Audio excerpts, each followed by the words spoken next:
나비 효과라는 말이 있습니다. 브라질에 있는 나비가 날개를 한번 퍼덕인 것이 대기에 영향을 주고 이 영향이 시간이 지날수록 증폭되어 긴 시간이 흐른 후 미국을 강타한 토네이도와 같은 엄청난 결과를 가져온다는 이론입니다. 오늘은 이를 생각나게 하는 뉴스의 생각이 멈춰 그 나비 효과를 풀어보았습니다. 지난 4월 12일 조 바이든 미국 대통령이 백악관에서 열린 반도체 화상 회의에서 반도체용 8인치 실리콘 웨이퍼를 흔들었습니다. 외교적 수사를 배제한 채 글로벌 기업들에게 미국에 투자하라고 직설적으로 요구한 것이죠. 전 세계적인 반도체 수급 부족 사태가 계기였지만 한국, 대만 등에 의존하던 반도체 생산 구조를 근본적으로 뜯어고치고 미국 중심의 새 공급망을 구축하겠다는 것입니다. 반도체 문제를 단순한 칩 수급난으로 접근하고 있지 않습니다. 반도체는 국가의 기초 인프라라는 관점에서 바라보고 있죠. 바이든은 중국의 테크 굴기를 견제하려는 의지도 가감없이 드러냈습니다. 미국 대통령이 삼성전자 등의 미국 내 투자를 늘리라고 압박한 것입니다. TSMC와 인텔은 바이든의 요구에 적극적으로 통 큰 화답을 했습니다. 팻 겔싱어 인텔 최고 경영자는 회의 직후 미국 자동차 업체들을 위해 차량용 반도체를 생산하겠다고 밝혔습니다. 대만 TSMC는 미국에 360억 달러를 들여 반도체 생산 시설을 짓고 있습니다. 설계는 미국, 생산은 아시아라는 국제 분업이 깨질 상황이죠. 이로 인한 충격은 전체 수출의 20%를 반도체 한 품목에 의존하는 우리나라 경제에 강하게 닥쳐올 수밖에 없습니다. 미국과 중국의 기술 패권 싸움이 눈앞의 리스크로 닥쳐오고 있습니다. 삼성전자도 미국 텍사스주 오스틴의 파운드리 공장 증설을 검토하고 있지만 이 격변기에 총수가 투옥되어 있어 결정하기 쉽지가 않아요. 더구나 정부 차원의 전략은 아예 없다시피 하죠. 미국, 중국, EU 등 강대국들은 반도체 주도권을 놓고 정부와 기업이 한 몸처럼 뛰고 있는데 우리 정부의 제일 관심사는 언제나 선거 정치인 것 같습니다. 2달 전 바이든 대통령은 반도체, 배터리, 히토류, 의약품 등 4대 핵심 산업의 공급망 취약점을 검토하는 행정명령에 서명했죠. 2020년 미국 반도체 장비 수입 통계에서 우리나라의 점유율은 29.5%입니다. 대만이 18.2%, 중국이 13%예요. 리튬 배터리 분야에선 우리나라의 점유율이 19.4%로 중국의 43.4%에 이어 2등입니다. 미국에서 한국은 반도체와 배터리 산업에서 주도권을 가진 나라죠. 이제 기술 전쟁은 단순히 먹고 사는 일을 넘어 국방과 안보를 둘러싼 패권 다툼의 개념으로 이해해야 합니다. 세계 양대 강국인 미국과 중국은 이미 2차 냉전의 초기 단계에 있습니다. 미중 2차 냉전은 과거 미국과 소련의 냉전과는 달라요. 미소 냉전이 이념적인 대립이었다면 이번 냉전은 기술과 무역 등 전면적인 분야에서 경쟁과 동맹 국가들이 급속하게 분열하는 특징이 있습니다. 1973년 제1차 석유 파동 이후 경기는 침체되는데 물가는 상승하는 스태그플레이션이 나타났죠. 1929년 대공황이 수요 측면에서의 충격이라면 이는 공급 측면에서의 충격이었습니다. 이러한 현상은 케인즈의 총수요 관리 정책으로는 설명할 수 없는 한계를 드러냈습니다. 이를 극복하는 방법은 물건을 값싸게 만들어 가격 경쟁력을 확보함으로써 시장에서 살아남는 것이었습니다. 가격 경쟁은 근본적으로 시장에서의 자유로운 경쟁을 통한 효율성 강화를 의미했습니다. 이는 효율성을 중시하는 신자유주의와 세계화로 나타났고 중국의 싼 노동력은 이를 충족시켰습니다. 중국이 규칙에 기반한 국제 질서를 따를 것으로 보았던 미국에 의해 중국은 2001년 WTO에 가입했습니다.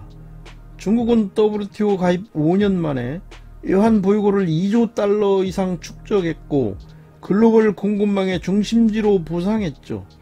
그러나 미국의 기대와는 달리 중국은 시진핑 집권 이래 중국목으로 1대1로 실행하면서 미국에 맞섰습니다. 지적 대상권을 탈취해서 기업들의 부가가치를 높이려 했고 미국의 기축통화권을 빼앗으려고 위안화의 국제화를 시도했죠. 더구나 우한에서 시작된 코로나 바이러스로 인해 중국의 공장이 멈추면서 세계 상품의 공급에 심각한 타격을 가져왔습니다. 코로나 사태로 세계화가 중시하는 효율성, 즉 기업이윤 극대화보다 안정성과 사회적 가치의 중요성이 더 커졌습니다. 미중 무역마찰이 본격화하면서 세계화의 쇠퇴를 의미하는 슬로벌라이제이션이 등장하고 코로나 책임론까지 불거졌습니다. 보호주의와 리쇼링 혹은 리어쇼링, 인소싱이 강조되는 공급망의 재편 필요성이 대두된 것이죠. 예전에는 대부분의 기업이 중국 공급망 한 곳에 의존했다면 앞으로 탈세계화로 인해 공급망의 다양화가 이루어진다는 것입니다. EPN, 즉 경제협력 네트워크는 세계 공급망을 재편하려는 미국의 친미 경제 블록입니다. 필리핀, 아르헨티나, 베네수엘라 등은 중국을 선택했고 인도, 베트남, 일본, 대만 등은 미국을 선택했죠. 우리나라는 아직도 경중 안미, 즉 경제는 중국, 안보는 미국을 외치고 있지만 필리핀은 EPN으로 돌아설 조짐을 보이고 있습니다.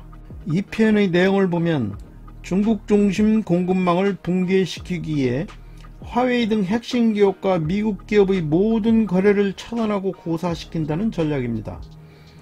화웨이는 미중 신냉전의 내관이죠.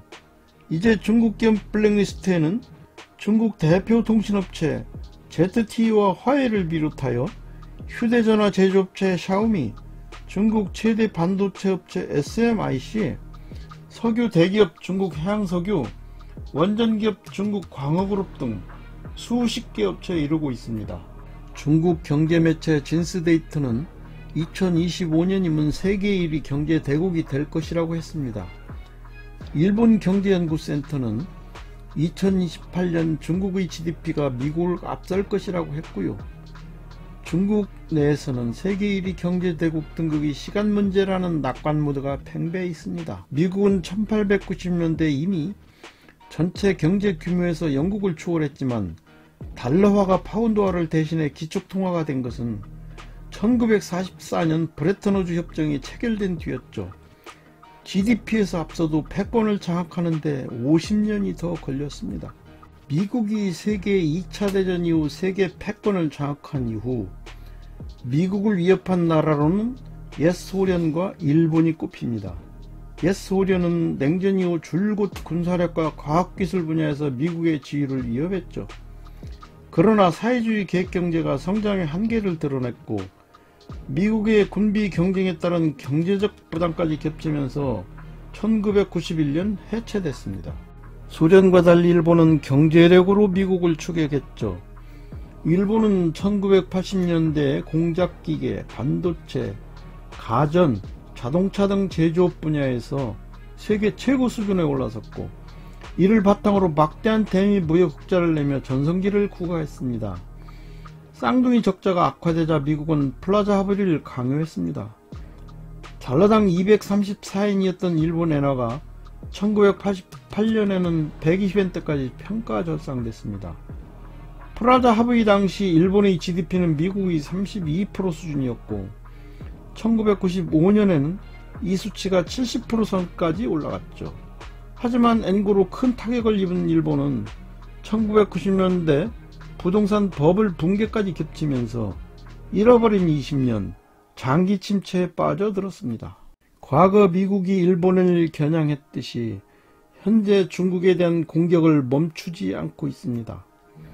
하지만 플라자 합의 때는 미국이 팔을 비틀어 일본 엔화 가치를 끌어올렸지만 중국에 대해서는 이러한 전략이 먹히지 않을 수 있습니다. 현재 중국은 과거 일본에 비해 미국에 대한 의존도가 낮습니다. 중국 전체 수출에서 미국 시장이 차지하는 비중은 20%에 못 미치고요. 2020년 중국의 GDP는 미국의 GDP 71.4% 수준까지 올라갔어요. 중국이 G2 반열에 오르며 미국을 가장 위협하는 경제 대국으로 성장한 거죠. 미국이 본격 견제에 나섰습니다. 중국을 견제하기 위해 미국은 일본, 인도, 호주를 묶어 쿼드 안보협의체를 만들었습니다. 여기에 한국, 베트남, 뉴질랜드 3국을 더해 쿼드 플러스로 확대하려고 합니다. 그러나 문재인 정부가 거부하고 있는 상황이죠. 토니 블링컨 미 국무장관은 인도태평양의 안정을 위협하는 중국에 책임을 묻겠다고 경고했습니다.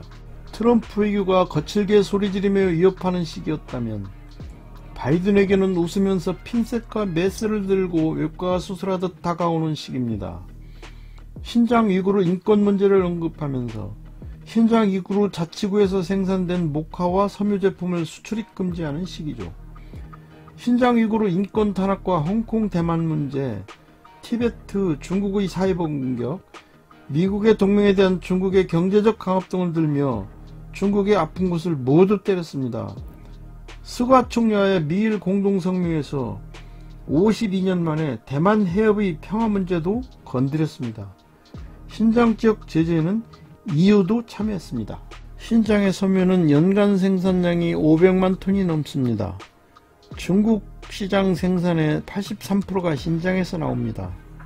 글로벌 다국적 기업들이 신장에서 나오는 솜을 써서 패셔너블 제품을 만들죠. 신장 경제는 솜에 따라 돌아가는 경제입니다.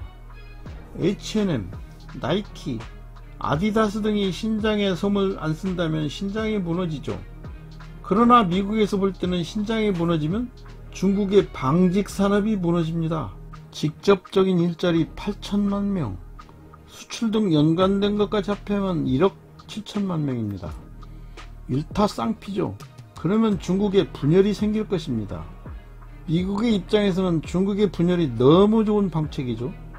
옛날 소련에도 분열시키는 방법을 썼습니다. 신장 경제를 죽여야 그게 빨리 이루어집니다. 중국 나라 전체로 봐서는 일자리가 없어지니까 사회 안정성과 연결되는 문제가 있습니다. 중국의 안정성이 무너지면 불확실성이 커지기 때문에 다른 나라들이 중국에 투자를 하지 않게 됩니다. 여행 갈 것도 안 가고 투자할 것도 하지 않게 되죠. 무엇보다 이 영향이 더 큽니다. 소프트 파워에 대한 충격이 엄청 크죠. 미국이 노리는 게 이겁니다. 최근 미국 10년물 국채금리가 1.74%까지 상승했을 때 시장은 인플레이션 우려에 보완적 레버리지 비율, 오퍼레이션 트위스트, 수익률 곡선 관리 등 FED 대응을 기대했습니다. 그러나 파월 FED 의장은 2023년까지 금리 인상을 하지 않겠다고만 할 뿐 어느 것도 사용하지 않았습니다. 미국 금리가 올라가면 신흥국, 특히 중국이 금융 발작을 일으킵니다. 미국이 장기 금리를 올릴 경우 중국에게 치명적인 고통을 줄 수 있죠. 미국은 우연을 가장한 고의적 금리 상승을 유도할 수도 있습니다. 유가 상승, 재정 투입, 채권의 매수 조절이 그것입니다. 연준은 물가 상승을 사상 처음으로 용인하겠다는 것을 분명하게 밝히고 있죠. 물가 상승과 금리 상승의 환경은 회사채 부실이라는 치명적 약점을 가진 중국에게는 완전히 불리한 환경입니다. 바이든 정부는 새로운 유정의 굴착을 금지했고 1조 9천억 달러의 재정 투입 외에도 추가로 3조 달러의 인프라 투자도 할 예정입니다. 금융위기 때보다도 무려 6배나 많은 재정을 쏟아부어 버블을 만들겠다는 것은 파월과 옐런이 미쳐서가 아닙니다. 미국의 절대 유리한 매복지로 중국을 끌어들이겠다는 전략적 보석인 것이죠. 중국은 금융위기 때보다 전체 GDP 대비 부채가 20에서 30% 늘어났습니다. 작년 6월 말 기준 중국의 기업부채 비율은 GDP 대비 162%로 오히려 급증했습니다. 신흥국도 마찬가지입니다. 금리 상승 쇼크에 더 취약하던 얘기죠. 미국 금리가 오르면 코로나로 인한 양적 완화로 중국에 들어갔던 캐리 트레이드 자금들은 순식간에 이탈할 수 있습니다. 그러면 중국은 텐트럼을 견딜 수 없죠. 그렇다고 미국의 금리에 맞춰 시장 금리를 덩달아 상승시킨다면 중국 전체 고용시장의 4분의 1을 차지하는 국영기업의 줄도산을 피할 수 없습니다. 미 국채금리가 오르게 된 것은 물론 백신이 개발되어 접종이 시작되고 경기가 회복된 이유도 있습니다.